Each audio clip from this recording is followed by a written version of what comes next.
Dr. Ashley, I know that you led a team in 2010 to publish a paper in The Lancet that was quite a milestone in interpreting the human genome.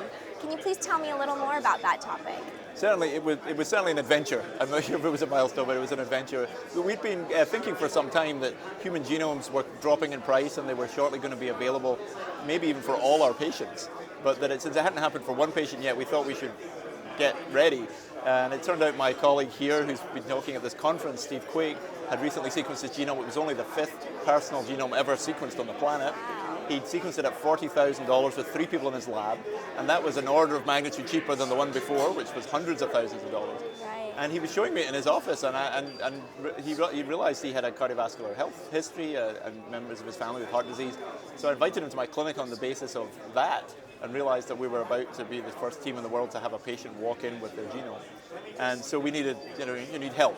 And so I went to my colleagues Ross Altman and Tool Butte, who are continued to be phenomenal colleagues and helped organize this conference, for example. And we, for 6 months, dropped everything else and just worked on analyzing one genome, because you can't do 2 until you've done 1. We really do envision a day when the genome becomes a commodity. It becomes just something else in your medical record. Right. And we want to be ready for that day and to know that what we can trust.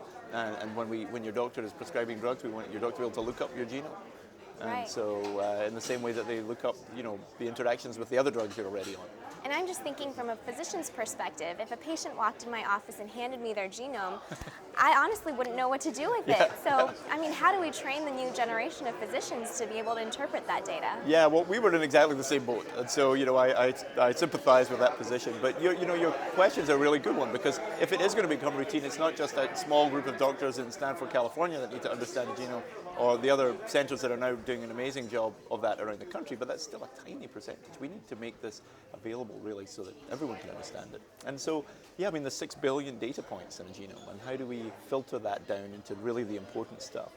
And some of it, I think a lot of the answer is here at the conference. A lot of it is in computation and help from computing, because really there might only be a handful of variants that are relevant for the question your patient has today, whether it's about diabetes, heart disease, blood pressure, or this particular medicine. You're about to prescribe blood thinning medicine. Well, the variants you need to know about are the ones that we can confidently associate with the metabolism of that drug. And in that case, the computer should be able to go look that up for you and present it in a form so that you don't have to understand genetics. We do this already with drugs. You don't need to understand every pathway of the pharmacogenomics, pharmacodynamics, the way drugs are metabolized in order to prescribe them. Thankfully, yes. And so there are books for that, and these days there are online repositories of information to look up. Let's talk about the cost of the genetic studies. If we envision a day where every patient can have their genome sequenced, how much would that cost? Well, there's 6 billion people on the planet, and at the moment it's $1,000 per genome. We just hit that. So Wow. that's still a lot of money, of course.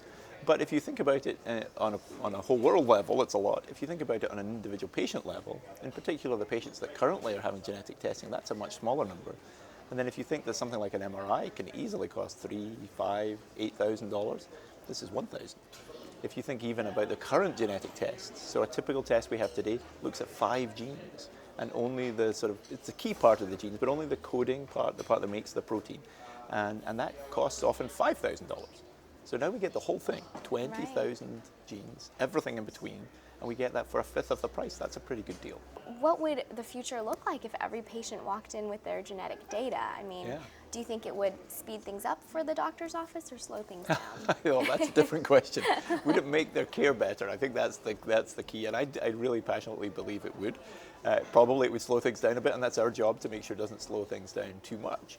But I think also that although what happened to us and still happens to me is that patients sometimes do seriously, literally arrive with their genome on a hard drive, what we want is for that to happen as part of the healthcare system, so that it's already in and integrated with the medical record, so that there isn't that handover of the GP in a rural part of the country isn't wondering what to do. Right, and if it's standardized into some sort of report that every physician can read and understand, then that would, I'm sure, make it a lot more efficient as well. Yeah, I think so. Right. And I think that where we're going to start with this is with the people who already need a genetic test. And this is just going to be a much, much better genetic test than we currently have. And then from there, it'll I think roll out to the point where when we find there's utility for everyone else, that's when we'll start to use it. Well, it sounds like a very promising future, and thank you so much for organizing this wonderful conference and for speaking with us today. You're welcome. Thanks for being here. Thank you. Thank you.